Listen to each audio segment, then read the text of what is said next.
Hello, everybody. How are you this afternoon? Fair first start. Actually, generally what the MC does there is say, oh, that's not good enough. That was actually pretty good, considering you're all in conversation. I will do it one more time, though. It is my legal requirement. How are you feeling? There we go. What's going on? I'm Sean Tempesta. I am the host of The Morning Blend on Channel 13, along with JJ Snyder, who's actually sitting here in the audience as well as Afternoons on Mix 94.1. It is my pleasure to be here for the dozenth Conversations with Norm, featuring this time the outrageously funny Carrot Top. Very exciting. Just to let you know, we're all donating our time to do this for you. Today's show is actually a fundraiser, and the proceeds benefit the Smith Center's education and outreach programs. The Smith Center's mission includes a strong commitment to arts education and ensuring exceptional arts experiences for the young people of Southern Nevada. Now, before we introduce our hosts and our guests, I'd like to take a moment to acknowledge and thank our supportive and generous sponsors who've made this all possible, including Southern Glazers Wine and Spirits, Binion's Steakhouse, my owner of my television station, Channel 13, and Scripps, thank you. They sign my checks, I love them. Las Vegas Review Journal, Elite Media Incorporated, Vegas for Locals, Jerry Metellus Photography, E-Vision Media, and Las Vegas National Speakers Bureau. Are you guys ready to get this started? Let's do it. He is the recently retired celebrity columnist for the Las Vegas Review Journal, who's been voted best print journalist by the RJ Readers Poll in 2013 and 2014. He's also the 2015 recipient of the Denver Press Club's prestigious Damon Runyon Award, as well as receiving the Vegas Dozen Award from Saks Fifth Avenue in April of 2015. He also just recently joined ESPN's legendary broadcaster Brent Musburger as a contributing columnist for vsin.com, and soon he'll be playing children's parties and bar mitzvahs as the Las Vegas Raiders hype man. Ladies and gentlemen, give it up for Norm Clarke.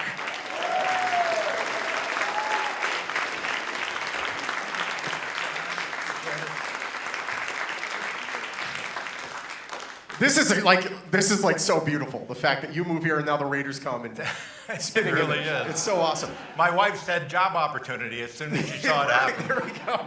I just got to see you with pom-poms, and I'll see you at the game. It's going to be a lot of fun. And now, ladies and gentlemen, he is a Las Vegas legend. He's a comic legend. We are so happy to have him here today. You know him. You love him. He is our own Carrot Top. Give it up for Carrot Top. Thank you, buddy. Thank you, everybody. And Norm, how are you, buddy? Welcome. Thanks for coming out. Thanks for coming out in retirement for this. Oh, thank you. Thank you coming out on Sunday afternoon, and you work tonight. It's beautiful outside, actually. It's a nice night. It's a nice night. I'm going to let you have to take your seat. I'm just going to say a couple words, and we're going to get right into it. It's a real pleasure to be here again. This is my fourth year. We're into my fourth year of Conversations. The idea came about 4 or 5 years ago. About 10 years ago, I was doing, Tony Curtis asked me to do Q&A with him at the Flamingo Library. So we did that twice in a year or so, and it was so much fun that a year or two later, my assistant Joanne Downey and I were thinking, what could we do? It was when this opened. What could we do that would be giving back to the community or giving back to this incredible place? And the idea came up. We did the Tony Curtis Q&A. We loved it. What if we invited top headliners to come in and share their great stories, their career journeys, that sort of thing? And it's worked out fabulous. The idea was helped by the fact that my wife and I got married in the courtyard about 4.5 years ago.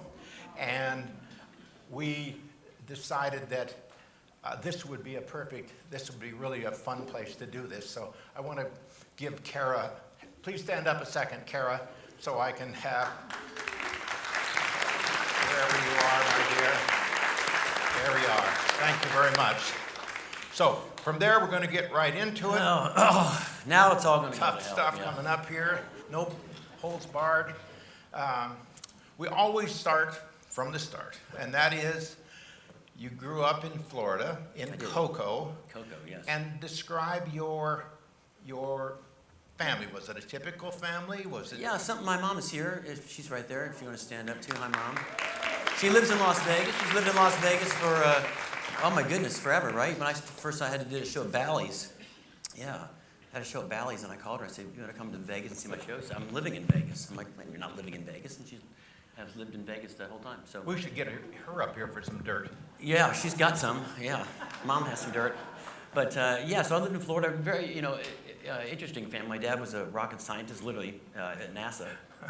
Really? I know, right? But what happened? My dad worked at NASA as an engineer, very bright man. My mom is a beautiful, I think, is a good spirit. She has the personality. My dad had, of course. I think that's when I get into what I do. The props is because people always ask me, you must have a little bit of your dad's brain and your creativity, just the teeny part.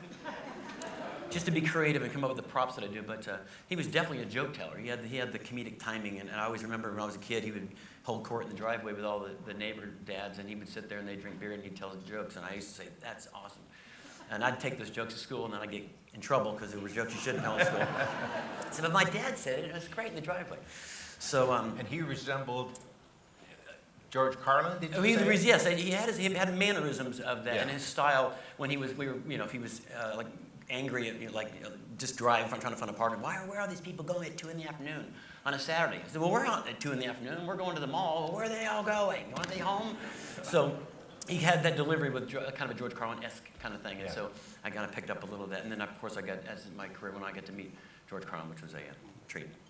And your mom, you described her in our pre-interview as a fun mom. Talk about her personality. Well, yeah, What did you pick up from her? Was that? What did you pick up from your The mom? nieces just went, no, she's not a fun grandma. Yeah, well, my mom had her own tennis shop, and that was awesome. I'd go down after school, and I'd actually work in her tennis shop. But yeah, growing up, playing tennis and whatnot. She was always had the parties, and she did, people socialized, had her bridge friends over, and I used to do I still do a joke on the show about that, where I would sneak out to watch the Tonight Show, and I did. I was always watching the comics, and I, wanted to be Jonathan Winters and George Carlin, and then I don't know what happened. One day I never grew up, in a show business family. It just all of a sudden one day, I don't know. We'll get to that probably, where just all of a sudden someone said, you should be a comedian. Sure. But my brother also has the brains. He went to the Air Force Academy and flew F-16s. So again, I think I'm adopted. I really don't think, I don't know how, I mean, seriously, it's like Top Gun, and then me. But anyway, I think the family likes it. It's fun that we have two, I don't know how, I've never had kids, but how they both could go in such different directions. Went to Catholic school. You were Catholic sort of a school, prankster, sort of a class. I wasn't really I was kind of a quiet kid, believe it or not. I remember telling jokes. I never really got in trouble. I would wait till recess to say, but they would always come in and say, Scott, go back to your books. And so. Did you ever consider yourself too shy to be a No, comedian? I was always outgoing and being in front of people and telling jokes. I mean, we had, in the summer we'd have fires on the beach, campfires, and I would be the one telling all the jokes. In fact, we got in trouble for having a fire on the beach in Jacksonville. We had a big campfire, and the cop came out and he says, you guys can't have a fire on the beach. I said, oh, where are we taking it? Take it in the woods. And I swear, that was my first joke. My first joke I ever put in my show. I said, you can't have a fire on the beach. You're next to two things that put fires out, water and sand. And he's like, take it in the woods. I'm like, okay, we'll take it in the woods. When did the evolution begin then of comedy? Evolution for me? Yeah. It had to be, after high school and whatnot, I went to college. I did go to college. Got a degree in marketing, which makes sense to get a degree in marketing and then go into comedy. That's what I think. But yeah, the weird thing about the whole thing was, and I did this with Oprah, telling Oprah this same story, which is kind of funny. Because I remember being in my dorm, and I was drawing a logo. And I still have it. I don't have a screen to show it, but I drew it with a Sharpie, and it says it was a carrot something. I said Carrot Top on it. And my roommate came in and said, what's that? And I said, it's my logo. And I said, for what? I said, when I become a comedian. I'll make shirts and hats. When you don't have an act. I said, no, but I have the hard parts done. I got the logo. The logo's done. So I had the logo, and I really was one of the first comedians that ever actually sold merchandise with their name on it. I know bands have done it, but when I went to comedy clubs, they're like, you want to sell Carrot Top shirts? And I said, yeah. And they would sell. People, especially college kids. It was like a cult thing back when I was first started out. But yeah, so then I was in the dorm, and I had 3 or 4 jobs. And one of the jobs was I was taking credit reports to banks from the all the banks, and I would deliver credit reports, and I drove this little white truck, and I listened to talk radio, and they had an ad every day at 5 o'clock. Funny, Comedy Corner in West Palm Beach, and I'd drive right by it. I said, ooh, I'm going to go there one night. So I went there, and I watched, I think it was Jeff Foxworthy or something, and I was just wowed. I'm like, wow, this is like, I've never seen live comedy. And the reaction, the loudness, how polished. He was one of the best comics. So I went back to my school, and they had an open mic, and they said, guitar players, singers, poetry, nothing about comedy. So I called them, and I said, do you have a comedian? And they said, no, we'd love to have a comedian. Are you one? I said, no, but I'm going to come down and try to tell some jokes. And I just told jokes, like the ones that my father would tell him the thing. And it went over, just getting up there and getting that first joke out. Breakthrough, yeah. And then it would, get the stage presence. That's what I always tell young comics, like, give me any advice. I said, just get as much stage time as you can so you can figure out what your act will be. Are you going to talk about you? Are you going to talk about social things? So I had the comfort, and I did it. And then they had a contest at that same club. And I went down there. And the lady's like, oh, this would be great. Yeah, we're looking for people to be in the contest. And so she sat in the club. There's no one in the club. It smelled like beer and vomit. She's like, do your act. And I was like, now? She's like, yeah. And I'm like, so I started just doing my act. It was all based on college and where I was going to school, which did fine at the college. And then the old jokes that were not my jokes. So she said to me, there's something about you. You're charming. You have a delivery. You have this, but that's not your act, right? That's old jokes. And I said, yeah. I don't have an act. I just thought, So she said, there's something about you. Please go. I love you. So go and try to think of something that you can come up. So I went back to my dorm and my logo, and I said, all right, we got to do this. And I had something on my wall in my dorm that people always thought was funny. This is the same one that's been in my dorm. It was a neighborhood crime watch sign. And I had it on the wall, and people would walk in and say, dude, where'd you get that? I said, I stole it. And I used to say, how good is their crime watch? They're not even watching their signs. So she loved that. She's like, that is great. That's perfect. That's what I opened. Sorry I'm late. I was in the neighborhood, and everybody laughed. And then she said, what else do you have? I said, just that one sign. She said, well, you need more. So I thought, more signs? Okay. So I went and I stole all the signs that I thought were funny. I had them all. They're all in my, and that was part of the joke that I took. Well, you'll see later some other stuff that I've taken. But it was all these signs. It was slow children at play, and the picture on the thing was they had no feet. I said, well, no wonder they're slow. They have no feet. So people would see these signs and know that I wasn't making them up. They're actually true. Right by the train track, there'd be no train horn between 10 and 6. And I'm like, that's the time you need the horn. The day you see the horn, at night you have to hear the. So I had all these clever, The best one was a street in Boca Raton, and it's called Butts Road. It's still there. And I took that one. And I said, this is where all the assholes live. And that was my big closer. So people would know that I drove down Butts Road. That's hilarious.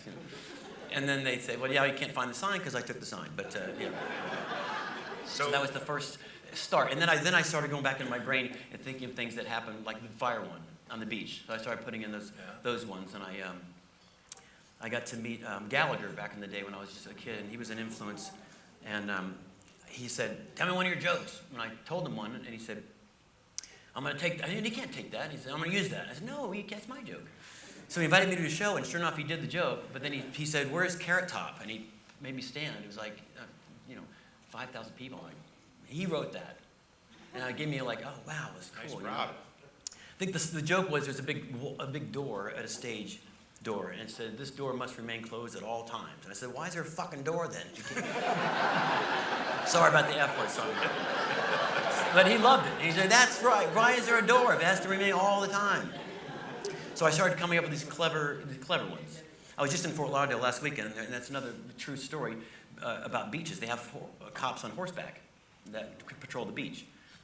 And I said, isn't it funny if your dog takes a crap on the sidewalk, you get a ticket from a cop on a horse? Isn't that weird? There's a little teeny poop, there's a horse with dead, But it would work because it's real. So I try to base my jokes and my props on, even my show starts out based on a true story, because everything in the show is things that have actually happened. I don't make anything up. But most comics probably do that. So before we get into where this really started hitting critical mass, it's a big mug, holy moly. Talk about... Have you ever had conversations with Norm? Yes, I have, actually. My wife, after we Yeah. got married, said, Yeah. hard to believe you were still available. Yeah. How did I get you? How did I get you? So before your career took off, I'm sure your parents must have had something to say about whether this was what you should be Well, doing. absolutely. I remember that. I remember the day that I went off this, and I came back, and I had to try to get a car.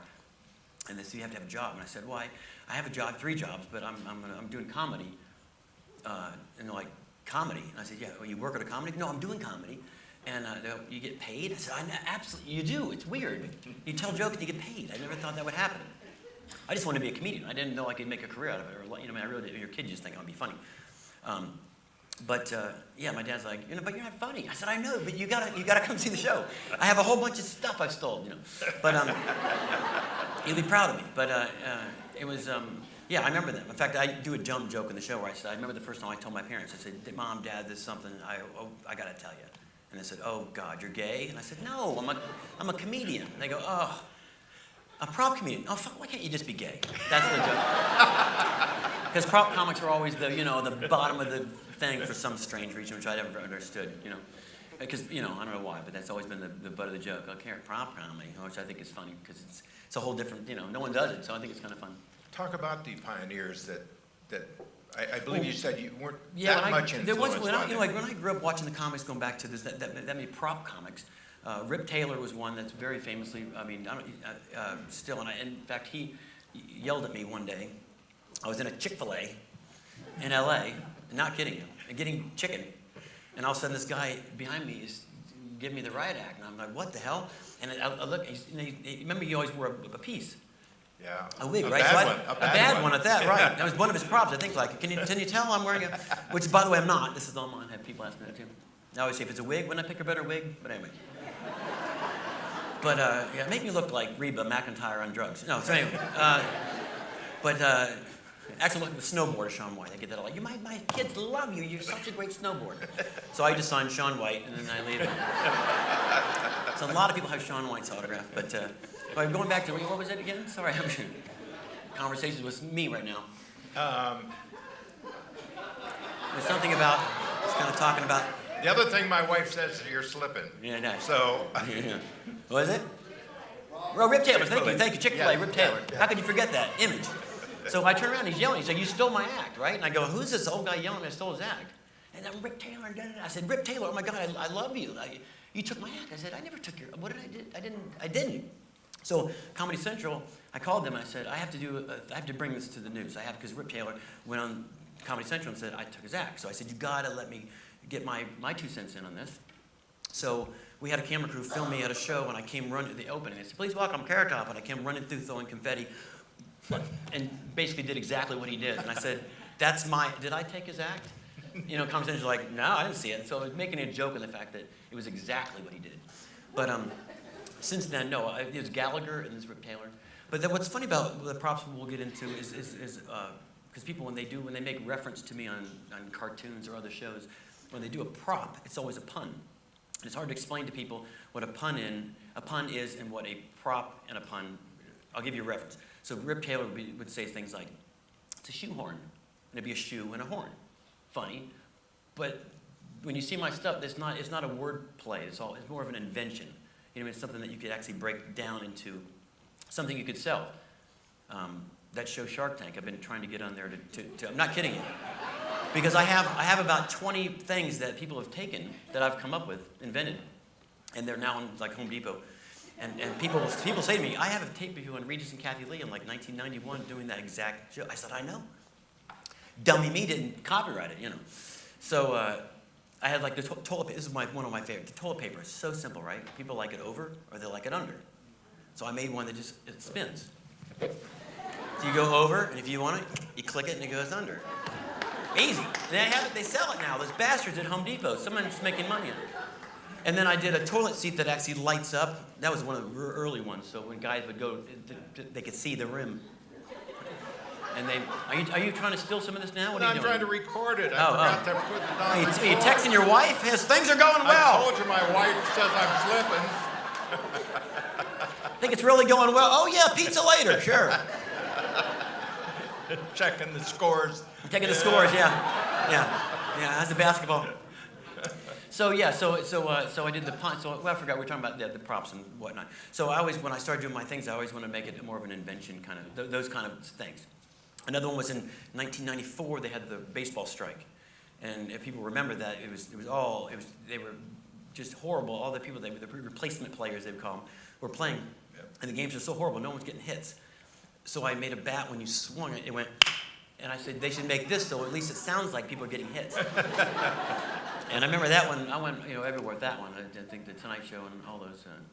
I did a Tyson one. This is great because I made it, when Tyson bit the guy's ear off, I made this boxing headgear thing with these big rubber ears. And I said, it's for his opponent to wear next time so he'll have something to nibble on, right? I see Mike Tyson at an award show. And I was sitting next to Dennis Hopper. That's what it was. I was like, oh my God, how cool is this, Dennis Hopper? So I said, hey man, this is awesome. I'm sorry you had to sit next to me. And he's like, hey, hold on, you know Mike? And I said, Mike, and he says, Tyson. I said, oh shit. And I don't know him. I didn't meet him. And I said, I just waited till and he says, Carrot Top? And he's like, Carrot Top? And he got right in my face. Do you think that's funny? That's not what I said, no, it's not funny at all. I promise you. No, it's not funny. Why do you think that's funny? You hurt my feeling. I thought, I didn't mean to. I didn't. And he goes, I'm just not going to. And he hit me so hard. It's still swollen. He hit me so hard. It was like 12 years ago. And he was like, bam, ow, son of a, yeah. So, but now I love, Mike's great. He's been to the show before, so now we're buddies. So let's go back to the peaks and valleys. Yeah. This was not a smooth trip up. No, people always would say, "Oh, you one night wonder, make it." Thing. I did comedy, when I did back in Florida, and then worked 3 jobs. Yeah, I couldn't quite get things, gigs in a row to continue making the money to pay for the thing. I just taught my car or whatever. So I went back to Orlando, and I lived with a buddy, and I shucked oysters at an oyster bar, and I'm sitting shucking oysters and. One night, this couple came in, or 2 couples came. It was like 4 of them there at the bar, and I was always entertaining, making jokes and doing, stupid things. And they're like, "That's so weird. You remind me of this comedian we saw in like Fort Lauderdale." I was like, "Really?" Like, "You're not a comedian." I said, "Nope, I'm just an oyster shucker." And they said, "That's so weird. I mean, your mannerisms, everything." He was awesome. I think it was like Carrot Top or something. And I was like, "Oh my God. That's weird." And so, I think a week later, and it was that closely to that, my friend Bob Baker called me. He was a friend of mine who I'd worked with many times, funny guy. And he says, "Hey, man, I got a gig for you in Fort Myers, or Naples or something." And I said, "Fort Myers." And I said, "Dude, I'm shucking oysters. I'm not a comedian." He's like, "What? You're Carrot Top." I said, "No, I shuck oysters. That's what I do." He says, "The hell you do? You're going to play this class." I hadn't performed in over a year. "Well, go steal some more signs and get your shit together, and you're playing this. I had a headline too." So I said, "Oh crap!" I mean, I really, honestly, even before then, I only headlined a few times. I mean, it was just, that's headline means you on last, you do, an hour, like we're gonna have to do. Ugh. But it's going fine. But so I went. My mom, you went. It was New Year's Eve too, all night. It's like the worst night in the world. So everyone, I'm up there for like 10 minutes, and all of a sudden they're just shooting corks at me, and they're cooking. And I was just like, remember, I finally just started holding my arms up, and the rest of the crowd just had fun, just trying to get the cork through my arms, and I still got paid. But that was the first time I went back, and I never went back after that. I did that show, and then I said, I think I can do this again. So I did go from being in a short, out of it for a long time, and then believing in myself to go back, and then I moved to Charlotte, and then that's when I met this guy. Said, "Do you need a manager?" I said, what do they get? 25%. Oh, okay. No, I don't need one. But I can get you a gig, for the rest of your life. And I own like 100 clubs. It's called the Comedy Zone. I said, okay. So that's from that point on. I pretty much worked ever since then, nonstop. Because my manager still has a car payment, so I work every night. Every night I work. Wasn't there did you tell me that there was some didn't want to book a... Oh yeah, Atlanta, there's a club in Atlanta, and at the time, this is when I was doing really well. I just come out of doing the college circuit, and I beat Harry Chapin's record. I don't know what that means. All I know is they said, "You beat Harry Chapin's record for number of gigs booked at a college thing." I said, "Awesome. Who's Harry Chapin?" I know now. I looked it up. But anyway, so I was really doing well, and it was kind of a cult thing, and I didn't, and clubs, it wasn't that big, the club was, to fill a club in Atlanta So I said, everyone that I knew worked at this. It's called the Punchline. Everybody works there. It was everyone went there. I said, I want to work there. All my friends work there. Why can't I work the Punchline? Yeah, I was on the Tonight Show. I mean, you know. He said, nah, I just, you know, your act. Just, I love you, Scott, but I just don't like your act. I said, but I do. I mean, the crowd does. It's for the crowd. You're not booking. You're just sitting in the crowd. Just you at the club. It's going to be the people. So people want to see it, right? They're going to come. So he said, no. He says, no, I love you, but you're not playing the Punchline. So I never played the Punchline. But I played the Fox Theater downtown, which held like 8,000 people. So I said, I'm going to call Ron D'Annunzio and say, Ron, I know you're probably not busy on a Wednesday night. Can you come see my show at the Fox? Just to say, fuck. It's pretty cool, you know? I believe you illustrated it with two double Well, fingers the other day. no, I was never the kind of guy to do that. The easiest way to just say, wish you would have booked me, because look, you know, I did okay, kind of thing. I kind of just wanted to just accept and say, dang it, you did good, kid. You know? Yeah. And so, Vegas. Yeah, Vegas. Or am I skipping out? No, Vegas. After all the road shows, yeah, I did Bally's one night, and it was horrifying. Because I had... You opened for George? Or no, a number of people, right? No, I opened for a lot of people back before I got to Vegas. How I got the Vegas gig was I was Regis and Kathy Lee. And at the commercial break, Kathy Lee's manager came over and said, oh, that you were fabulous. You must do really well in Vegas. I said, I've never been to Vegas. You're kidding me. You are Vegas. And I said, what do you mean? He's like, your show, that's all, oh my God. Would you do it if I booked it? I said, yeah. So her manager booked me at Bally's, and I did the little club, and it was fun. And then the second night, he's like, we're putting you in the main showroom.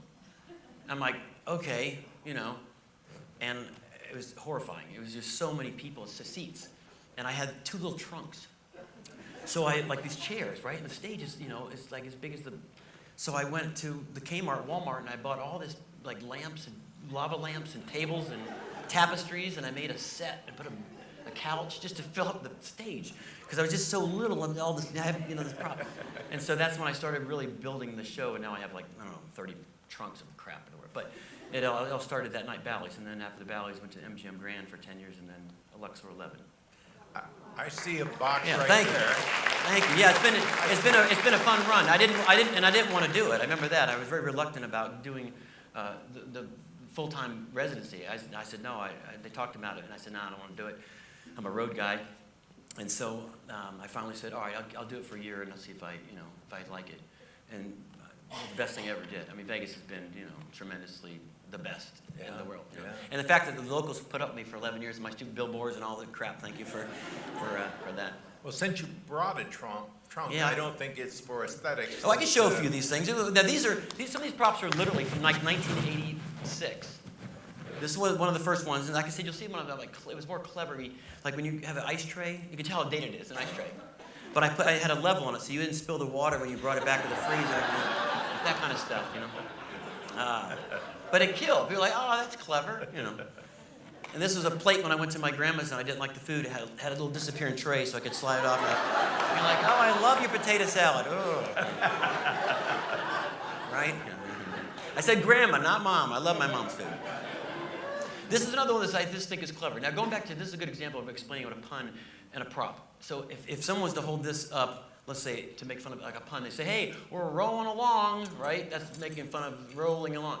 That's not what I do. So I made this. I said, this is what you get at the home. If you don't have time to vacuum your carpet and people come over, this actually leaves vacuum marks on your rug. So people walk in like, holy, you vacuumed. You're like, yeah. How thoughtful. Bachelor move. Yeah, bachelor move, yeah. So that was one of the, those were all kind of, you know, it's like more of a science, it's almost like sciencey. You know what I mean? So I was always trying to think clever. Like this was one of my favorite ones. This is my invention of gun control. You can't shoot somebody unless you get the thing lined up, so that way you spend all day like, I'd love to, yeah, right? It's so simple, but I would love to kill you, but I'm not smart enough to shoot this. So by the time you figure it out, they're gone. You can't shoot anybody. So, and this one someone gave me. This is the only thing I didn't make in my act. Some fan gave me this. I thought it was just hilarious. They came after the show and they said, we got you something from a yard sale. It's an old-fashioned phone. You're clever. Here, come up with something. And I, son of a bit, for months, I've never, so I finally thought of it just like 2 weeks ago. And it's kind of funny, but I have all the production sound effects in the show. But I said, just be next to a cop at a traffic light. When he's right next to me, be like, yeah, I'm just heading home now. I'm going to pick up some pizzas. And he looked over and, oh, shit, there's a cop right next to me. I'm on the phone. I got to hang up. He's looking at me. And you're like, I'm hanging up. And he gets to laugh because I just wanted to see what the cop would do. Like, what are you doing? So at least I come up with something. I was so stressed. I got to come up with something. They gave me. This is another thing I stole. It's one of those bank tubes. But I said it's a Polish bank robbery. You stick a gun and a note inside the tube and you send it over. And they'd be like, give me all your money or shoot yourself. We got to do it. We're getting robbed. And I would say, then I would go back and say, well, I know, I was hard, these are hard. You know how hard it was to get this? Then I would say, it really wasn't. I'm taking a withdrawal. And you just go. Some redheaded chick took our bank tube. This is more of a clever one. I used to say they should have spray paint cans should come with dictionaries on them. So when kids do graffiti, they spell the shit right. There's nothing worse than that. I mean, if you do graffiti, at least spell it right. At least spell it right. So that's we can get into some more. I love this one. This is one of my favorite ones. Because when I was living with my friend's grandmother, when I was shucking oysters, and I literally, she was sweet enough to let me live with her. God bless her. She was always cold, right? Grandma's always cold, right? It's cold in here. I said, it's on 86. I just looked at the thing. She's like, no, it seems a lot colder. So this is one of my favorite ones. It was the thing that goes on the wall to show you the temperature. See, look, Grandma, it's on 86. And the real one was behind it. You could actually control the house. Because you're like, Jesus, it's on 86. It's really on 36. I didn't really do that to her. It was just more of it was a problem. I just sweated out like everybody else did. Yeah. But yeah. So. Yeah? No, we'll do more. I want more. It's another one I stole. This is good. This one I didn't steal. Some guy gave me this. I asked for it. I said, is there a way I can give him this gas pump panel? He's like, a gas pump panel? I said, yeah. It's Carrot Top. Oh, okay. So I said, it's always fun. Just drive around with this in your car. And if you do it now, people freak out. Like, you drove off with the thing. And you're like, hi. I'm like, no, the thing. And you're like, hi, what? And like, no, you drove off. And I said, I don't understand what you're talking about. So yeah. When did you sense, well, I guess you probably knew it was taking off, but when were you getting famous people relating to you? Or yeah. coming up to you?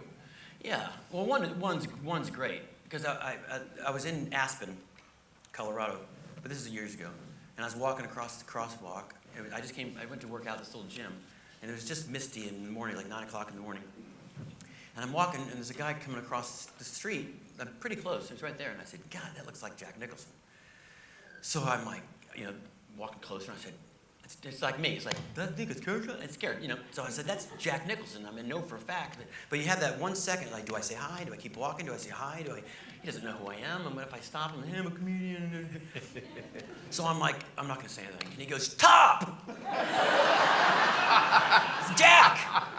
And I'll never forget it. He's like, I've always wanted to effing meet you. And I said, I never wanted to meet you, but this is great.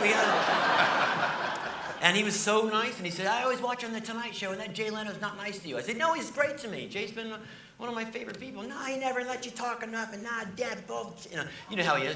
That's him in real life. So then I walk away. I said, it was nice meeting you. I said, oh my God. I was like, I had my phone. I just met Jack because we had a talk on the road, So, but that was cool that he was excited to meet me. Maybe just, it was cute. But yeah, as you do this, so you do, like you used to ask me before we came out, like when did I know that I was whatever? Like people knew I was, which I always tell people, I'm not famous, I'm recognizable in a lineup. But it's just, the first time you're walking down the road and someone's like, dude, and you're like, oh, you don't get into comedy or into showbiz to be famous. I mean, didn't think of that. I didn't say, I want to be famous. I just wanted to be a comedian. I didn't even know I could get on TV. I just wanted to do clubs and road. So when I finally got on TV and I did this and I became whatever the hell this is, it just kind of happened. It wasn't something that you planned. I mean, I planned out the idea with the logo and the name and that, but I didn't plan on being famous or whatever it is, So it just happens, and then you realize, okay, I'm on TV, and you meet other famous people, and you're like, that's good. And they're all, they're all just normal people, just like Jack Nicholson was just down to earth, nice as could be. I had a Jack Nicholson Aspen moment Oh, myself. awesome. It was snowing, New Year's weekend. I pull up to a stop four-way. Car to my right pulls out a little bit, stops. I pull out a little bit and stop, and all of a sudden an arm comes out. Get the hell out of the way! It was Jack? It was Jack. It was And a week later, I heard that he broke somebody's car window out with his golf club. Yeah, right? So I was thinking, God, why couldn't that have happened to me? That's funny, perhaps. That was Jack's story. Yeah. You meet people like going back to Jay Leno, who's been, I did that. He let me on the show. Anytime I had somebody, I'd call him and say, I have a set.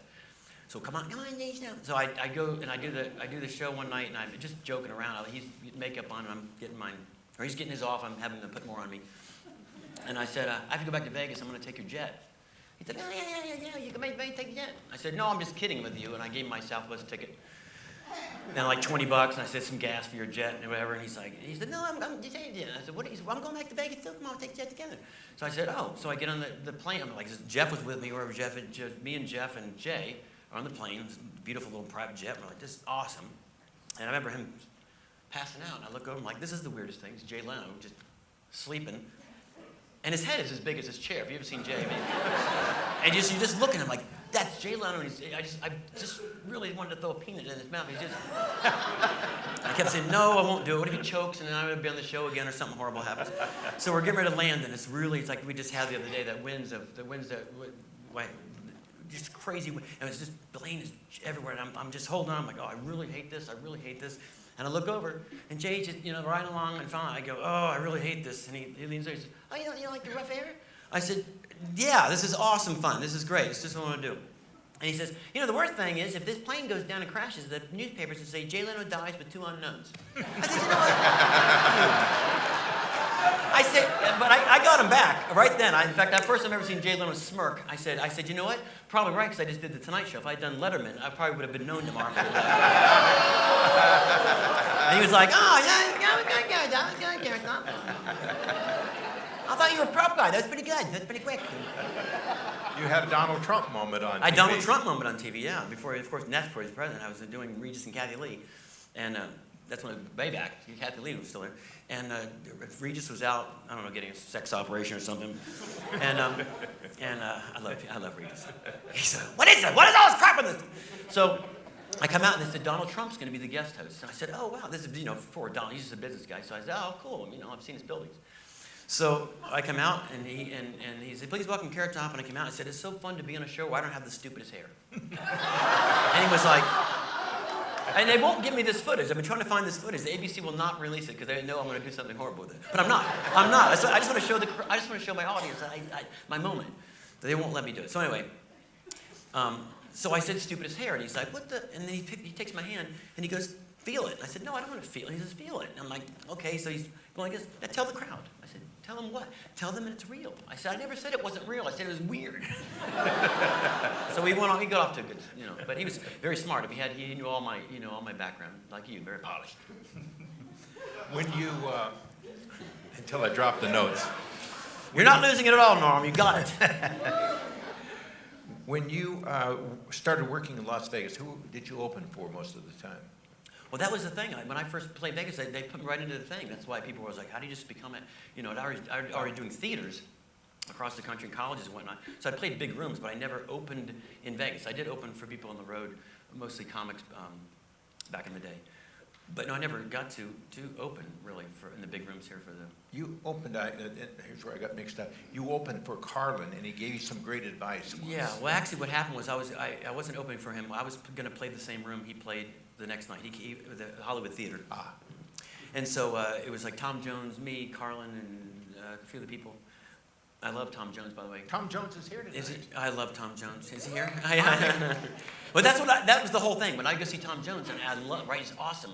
And he would always talk in third person. He'd be like, Tommy's going to sing Grinning Green Glass of Home now, yes? And then we'd go, yeah. Now everyone's looking for Tom Jones. He's not here.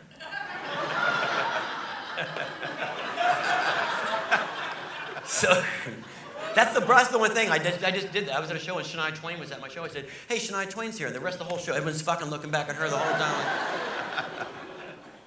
So I said, Tommy's going to drink some water now. Tommy's going to sing a song next. Yes, are you ready? And I go, where's Tommy? Who's this guy? Tommy's going to drink some water. Tommy's not going deaf. These are ear monitors, so Tommy can hear. Well, then who are you? Why are you talking in third person? But so George Carlin was playing, and I came in early that night because I was going to load in our stuff the next day. And of course, anytime I got a chance to see George Carlin, so I went back and I sat in the wings, and he was on stage, and he came off, and he sees me. Hey, Carrot Top, how you kid? I said, awesome. And he's like, you play here tomorrow? I said, yeah. How many shows you do?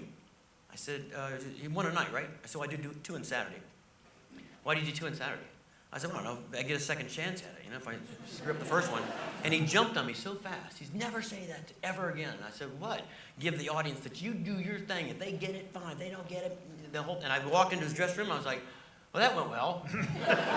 So I waited a little bit, and his manager, I said, can I like talk to him about that? Because I didn't mean to he said, no, he's fine, he didn't, whatever. I said, okay. So we talked, and he could have been nice. And yeah, he gave me some advice, and I got advice actually from, I still have this napkin from now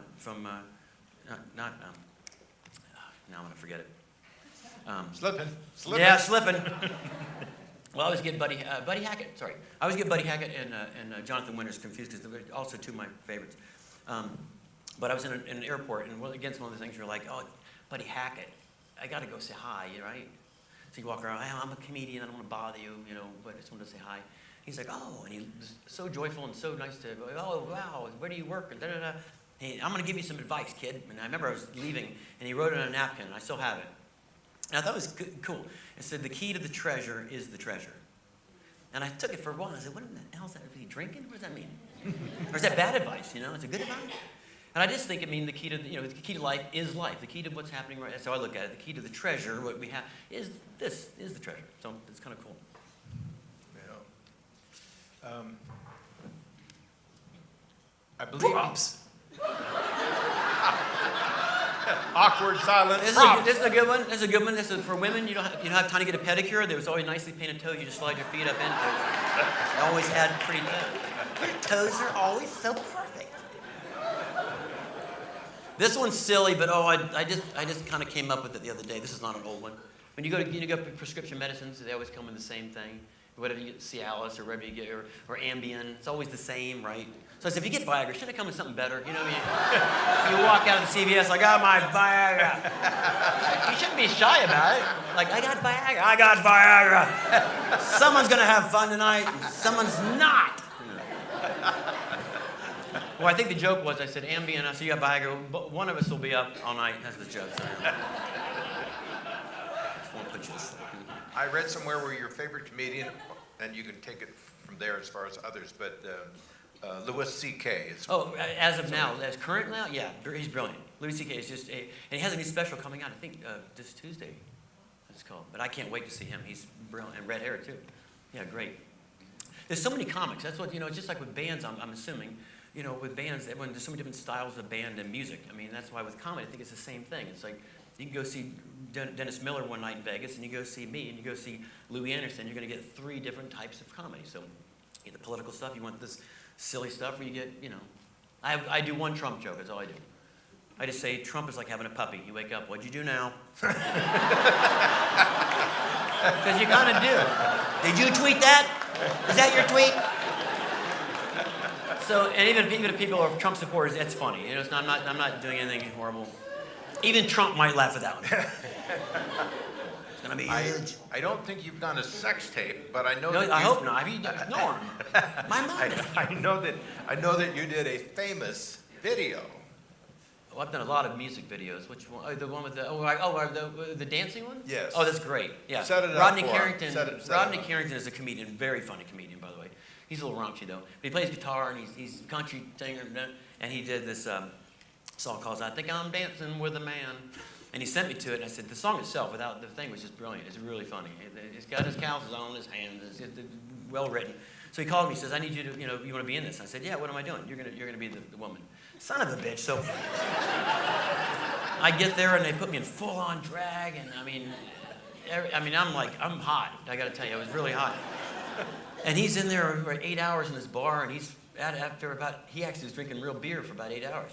And at one scene, and it's in the movie, or the video, and I showed Rodney, I said, "Do you remember this scene? it's actually, you were looking at me like a piece of meat. He was like, oh, you're like hot. I go, Rodney, it's Scott, dude. They had made me up like really, really, yeah, good. And he was just like, this girl's hot. I'm like, Rodney, it's me, Scott. You gotta stop. And there was somebody there that you met by accident. Oh, Toby Keith, yeah. Tell what Yeah, happened. Toby's great. Yeah, he was before he was. Yeah. He had CDs in his trunk. I went out to his car. We were getting in our car, and he was getting in his car, and he said, "Hey, you want one of my CDs?" And I said, "Yeah." And he opened his trunk and he gave me a CD, and I'm like, "Are you selling these out of your trunk?" He said, "Well, I could, you know." Oh yeah. And I remember we became friends, and now of course he's Toby Keith. One of my favorite Toby Keith things was I went to see him at the Staples Center. And this is, it's a big, it's 50,000 people or plus more. And it's huge, and he's up there, and I'm over here watching, and there's a song, How Do You Like Me Now is one of his big hits. And he kept singing, and he was going, how do you like me now? Now that I'm on my way, you think I'm crazy. And I was like, what is he doing? Why is he flipping the bird to this song? That doesn't make any sense. So we go, afterwards, we go say hi to him on his bus. Hey, Carrot. I said, hey, Toby. He says, you see that heckler? And I said, heckler? That guy in the front? I said, you were doing this the whole... Yeah, he was down there giving me shit. You had 80,000 people in there. One guy is pissed off. I mean, I'm not kidding you. It was like 80,000 just, yeah, how do you like me now? Fuck yeah. And the guys... And I said, come to my show where 2/3 of the crowd's doing that. One guy. And I tell that to him all the time. I do remember that, Scott, Carrot Top, whatever I call you. Was there a story about the red Solo Cup? Well, I did a video for him for that. Yeah, that's right. Yeah. I've done a couple videos for him. He was always so nice to reach out and let me be in a video. So when you're not headlining, Yeah. and tell them how long you're headlining, and then you go on the road. Yeah, we headlining. usually do 4 weeks in a row here, and then we go home for a week, and then back. So it's 4 on, 1 off, 4 weeks on, 1 week, 6 nights a week. And you still do roadshow. And we just did 2 weeks of road shows in Florida, my hometown, which is great. I had all my teachers and people. It was Wow. great to look out and have my friends and teachers they're all there, and friend people that I grew up with. So it was cool. Basically, it was all comped, is how I like to say it. It's fun to do a show for free. But yeah, it was fun. So and it was good for me because the show is different on the road. I have to do a different, can't do the Vegas show. People are like, what's he talking? Drugs? He's doing about Vegas. So I reference Vegas, but I have to do a different type of show. So it's good for me. It's Describe kind of what just different stuff. Like doing the references to the local, stuff, throwing in things about Florida. I had a joke in Florida. It only works in Florida, but when you drive down the turnpike, there's signs every 10 feet that says no U-turn except for official use only. So I used to say, just wear this shirt when you're driving. So the cop pulls you over. I'm an official. It's okay. You bastard. Show them some more props. I always like the cop stuff's always fun because I always tell people they'll love it. The cops love it. Have fun. Like when they give you a ticket, go here, put it with the others. You know what? Whatever you do. Well, that was another. That was a redneck text message. That's what that was. Oh, this is one I always use. This is an old one. I used to always say, have your own radar gun in the car. So when he walks up, and says, you know how fast you're going? So I got 88 on mine. Am I close? Do I get like 10% off the ticket? They love it. They want to laugh too, right? Yeah. That's what I tell the crowd. Yeah, they'll love it. Have fun. Didn't you see the stop sign? Yeah, I didn't see you. This sucks.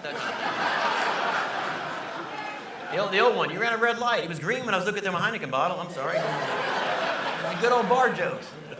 Didn't you see the arrow? I didn't see the Indian. That kind of stuff. I asked Carrot. Should have done that one earlier. Son of a bitch. I came in possession of 2 photos of Carrot Top. That's hilarious. If I could have Sean, if you could come up here and take these. You can't see them from here, so I'm just gonna have you guys pass I can them see around. him. You don't want to see him. So I asked Carrot. The water's hard. That was taken this morning. The water's in the sun here is big. This is just 2 days ago I took this. Now what happened? Seriously, what the? Oh. He didn't do it. He did it. And that's the one. They straightened my hair. It took about 8 hours. I thought they just wet it and comb it, and I said, okay, I'm in and out of this thing. No. You're gonna be here for about 8 hours. What was the occasion? I don't know. They thought we want to straighten Carrot Top's hair, and I said, okay. We'll just pass I don't those say no to around. anything. I said, all right, I'll do it. Now, speaking of the road trip, Yeah. you had some famous people in the crowd on occasion. Yeah, we had Shania Twain that one night. We had, yeah. You get people like that. It's awesome. Once in a while, especially Vegas, because they'll be rolling through. We had, what's her name? Amy Schumer came Yeah. a couple nights ago. That was awesome because she's a funny girl. And then I got a chance to say, put me in one of your movies, huh? Hey, it's such a great time. Good, well then put me in one of your movies. It's funny, I've been speaking of movies too. I've done, I did a few, did Chairman of the Board, did Dennis the Menace was fun because I got to work with Don Rickles and Betty White. So it was one of those pinch me moments where you're like, you're thinking Shuck and Oysters and I'm reading lines with Don Rickles and Betty White, so it's kind of surreal. Which I don't think you ever forget those kind of moments. But then I get a call one time to be in this movie called Las Vegas. It was with Robert De Niro and Michael Douglas and Kevin Kline and Morgan Freeman. Thank you. And so I go, oh my God, am I getting?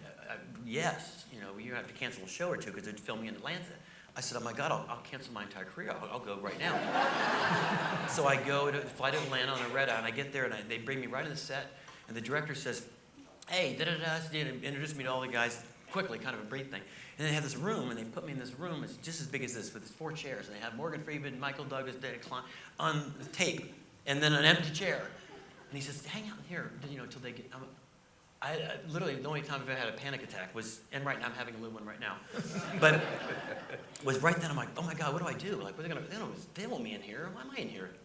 And they walked in, and they're just like, they're on their phones and like, yeah, so how long have you been doing comedy? They're giving each other, just busting each other's balls kind of thing, just show business. And I remember thinking, they're just normal, people. So I'm all excited. I go, I'm going to be in this. I get cut out of it. So the director called me. I said, is something I said or didn't say to Robert De Niro? And so I said, God dang it. So then the movie came here. It was all over Las Vegas. I'm not going to share because I'm so bummed. And then I get Melissa McCarthy calls, and she says, hey, you want to be in a movie? And I said, yes. Where are you filming? Atlanta. Fuck, I'm there. So I get in a plane. I go to Atlanta. I spend 2 days at filming. I come back, cut out of the movie. So I'm never going to Atlanta, ever, to film a movie. I don't care what movie it is. We're not filming in Atlanta. You left out a part about one of your famous people that saw you at one of your shows. Oh. Shania, was that, you made some comment? Oh, well, God, it's horrible. I do a whole joke about it. It's not, I do it every night, but in fact, she was there. I do a joke about Shania Twain. She's hot. I'd nail that again. So, and it always gets a big laugh. And I go, you don't know. And everybody kind of laughs. And maybe So she's there. She comes back and she's like, you nailed me? Who am I? I'm like, no. And her husband's like, I didn't know you nailed me. I didn't nail your wife, I promise. Just a joke. I used to always do that when I had a girlfriend. Yeah, I'm single. Shocker, hottie. And she's like, why do you say you're single? It's a show. It's not real. This was always one of my favorite ones. You go to the grocery store and they have these divider strips. Right, that sets our tone. We're always so angry, like, this is our groceries and these are your groceries. It's just mean. You should say, fuck off, right on it, right? So I used to come up with, why can't they just have like a nice little fence, You put that up there. So it's a little friend like, oh, look what they got. They got Lucky Charms. Can our groceries say hi to your groceries? I say the F word too many times in the Smith Center, I think. Sorry. That was a cowboy boot with a kickstand so you wouldn't fall down when you're drunk. That was a good one. I think I wrote that for Toby. I think. You need this, son. He said that one too. He says, you got your own jet, don't you? I said, no. He says, why don't you get your own jet? I said, Toby Keith, Carrot Top. Just lease it. Leasing money. Toby Keith, leasing money. Carrot Top leasing. Yeah, I don't own it. Just lease it. Yeah, it's still money, dude. This is one I used to close on. This is the one that George Carlin. I was in an airport one day before I'd never met him, and he walked up to me in an airport, and I was just, oh my God. George Carlin just walked up and said, hey man, and I looked down. I said, oh my God, and he's like, yeah, I like you, and I was like, wow. And he said, I like that one joke. That one joke you do is so clever. So when I ever do this joke, I always think of George Carlin liking this. It's cool. Remember the old phone when you're a kid, paper cups and string. You're like, hey, you sound close. Well. You're talking to my buddy, da-da-da. And I said I had to make an updated version. It had call waiting that came out of the cup, so you had another call. I said, I got to call you back. Yeah, I'm on another call. I'll call you back. And then I had conference calling. And I said call forwarding, and I had all of them. I had a clear cut for caller ID. I know it's you, pick up, I'm looking at you. So he came up and said, "That's good stuff, man, kid. That's good." And I always thought that was cool that he would like, some of that, It's always nice when your peers, admire, especially comics, because most comics are like, I don't know why. I love all comedy. I love all styles of comedy. I like the smart political comedy, all that stuff. I just don't do it, Let's see if I have. This is horrible. This used to be a peephole for blind people. You're like, who's there? It's not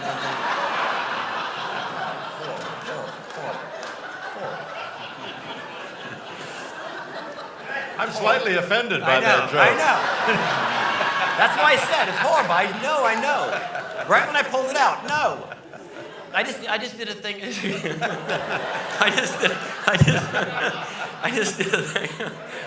That just happened to me in Orlando. I was doing a show in front of, it was packed. It was a big house. And I get there to do sound check, and they said, we're going to have a signer at the show. And I said, oh, that's only happened a few times. At, like, state fairs, they have the signing. So that's fine, and we're going to put her right there. And I said, well, it's a little, can they put her, it's right next, it was almost like too much to look at. So people were trying to, so she was there the whole night. And if you see my show, she's over there going like, I'm saying these horrible things. And there's lots of music, so she'd be like this, she's dancing, and she's doing this, she's going like this. I'm like, oh God. So I kept going over and hugging her and apologizing and kissing. I'm so sorry that you had to, you probably could have got Tony Bennett tonight, but you had to, And she's like, no, this is fine, we're having a blast. And so anyway, I did this one joke about people that drive with the music in their cars. And I do, the whole song comes on, and it's really bassy. It happens to everybody. You're in your car, and all of a sudden, like, what the hell? Is my car falling apart? Is the transmission dropped out?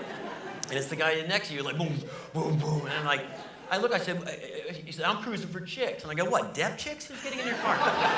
And right as I say that joke, wait, deaf chicks? Oh, shit. She's like, ah! It was like one of those, you couldn't top that. The whole crowd went nuts, and I was like, I didn't mean to do that, though. It's like, pull that joke. No, I didn't even know. I'm just on auto control. Yeah, what do you think of deaf? Oh. Well, we couldn't top this show for anything. This has really been great. Oh, yeah, well, this has been awesome to have me. I appreciate it. Fantastic. I thought to thank you for a lovely evening in Vegas. I do, before you go, I do have a prop of our own that Oh, wow. we'd like to have you open up here. Oh, geez. It's a family show. Oh, my God. Look at that. Holy crap. That says it all. What is that? That's awesome. I'm sure you can turn that into I'll something. come up with something. Next time the porn convention's in town, I have the joke. I gotta show you the one that I always say was my free bird. My free bird. Like, go do your free bird, dude. This is one of the jokes that I started out. This is so funny. It's so stupid, but I used to always say I look just like the Wendy's hamburger girl. So I was in the Bahamas.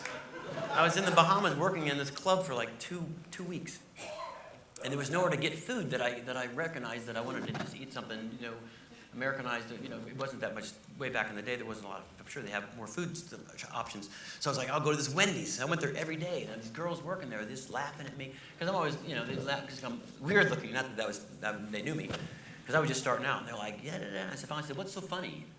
And they're like, you look like the girl in the cup. So the guy working with me says, you got to put that in your show tonight. Go get hair clips and open with that.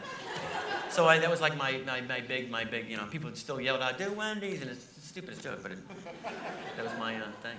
Well, this is the part where we turn it over to you guys. So Sean's going to go from table to table. Let's see a hand. We can have your question. Oh my goodness, you're gonna make me go up there. I'll just There we go. From the sniper section. I was in, again, you just don't turn, I don't turn anything down. They always, you want to be in this? Yes, I'm a whore, I'll be there. So, and Sharknado is one of those movies that, it's a classic, cult classic, so when they asked me to do it, I said, absolutely, and I played an Uber driver, and I get done with the scene, and I drive to drop people off, and then the director's like, okay, it's a wrap on Carrot Top, and I'm like, do I not get eaten? And they're like, do you want to get eaten? I said, why would you say yes to doing Sharknado if you don't get eaten? All right, set up Carrot Top, getting eaten. So I go, what do I do? Just stand right there and go, ah. And I'm like, what the? So there's a guy in a ladder, and the guy in a ladder goes, go. And I go, ah. And then, all right, thank you. So it's a big deal to get, geez. But yeah, I had to do Sharknado. That was yeah, fun. Yeah, I did too. That was yeah, you were in it. campy as it gets. It was fabulous. Yeah, exactly. So we Camp was got fun. another question. Questions? Anybody? Don't be shy. Right up front. Yes. How did you link up with the Crown Royal? How did I hook up with Crown Royal? Yes. I did this thing in my show, I still do, where I would give a shot of Crown out. Well, started out, I just wanted to have a drink during the show. I said, I want like a little drink, but I want to make it funny, so I did this whole thing where the bucket came down. It was like a big production. I had a bottle of Crown, so I go and meet the guys. It's fun to see. You can't see the audience until you get out into it, so I could see, oh, let's meet the people, and I could see who's out there. It's kind of fun to, shake people's hands. So I did that for many years, and then finally one night, the Crown Royal people got wind of it, and they came to the show, and then they came back and they said, the Crown Royal people here. And I said, oh, God, am I in trouble? Or, And they said, no. They were like, who pays for the Crown? I said, I do. And I was like, would you like us to pay for the Crown? And I was like, no, I'd rather just pay for the Crown. Yes, I want you to pay for the Crown. Yeah. So they came on board, and they gave me cases and cases of Crown to give out. So the crowd loves it. In fact, some people come to the show just for the Crown shot. I can tell. They're sitting there going, oh, hey, Crown. Wow. Yes, up high. Wow, my goodness. I know, Luke. Hey, buddy. I do. I make all of them except you were late. The one. No, they texted me they're going to come late. Everything I make them all. Everything I make by myself, like any of them. I saw there's a horrible one in here. I'm not going to do that one here. Not dismiss it. That used to be a hanger for a midget. That was always a funny one. But no, I actually go when I find them. The only thing I didn't make was the phone, the old-fashioned phone someone gave me, and I had to come up with the idea. But yeah, or I steal the signs and whatnot. But everything else I make.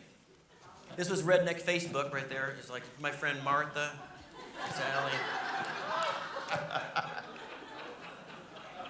They're online.